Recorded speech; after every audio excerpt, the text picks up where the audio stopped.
Hello, I've added some things to my air power locomotive. First thing you're going to see is a 7-gallon tank that's the power source and this little air compressor I have here that runs on a battery.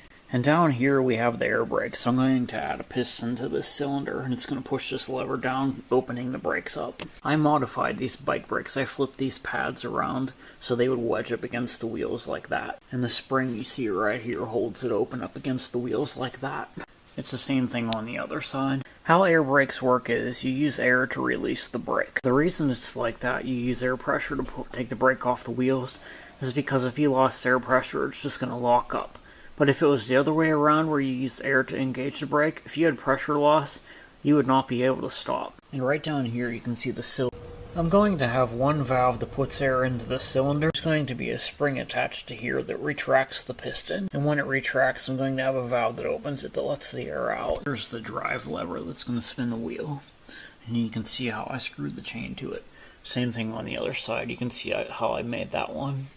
And this bolt just goes through and loops onto the tooth and wedges up against it like this. And over there you can see how I attached the chain to the pipe. Yeah, it's just really simple. The pipe just sits in this gear and the chain wraps around it.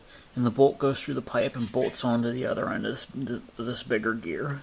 And how the piston and the lever are going to work is, you're going to release the brake and it's going to go push and coast, push and coast, push and coast. Yeah, I just got to hook a little battery up to this air compressor and it'll slowly fill that tank. There's the rear coupling ready to be installed.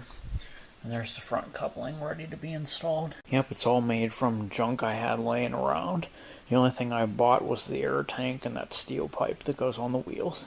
Yeah, these car seats are great for stuff like this, and there's always an abundance of them being thrown away. Yeah, this will be your electric engine right here.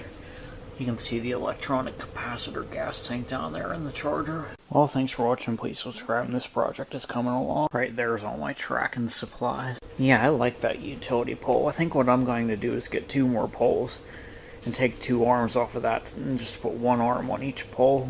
I just dumped about 100 psi and a bunch of water out of here, and it stinks down here like stagnant water right now.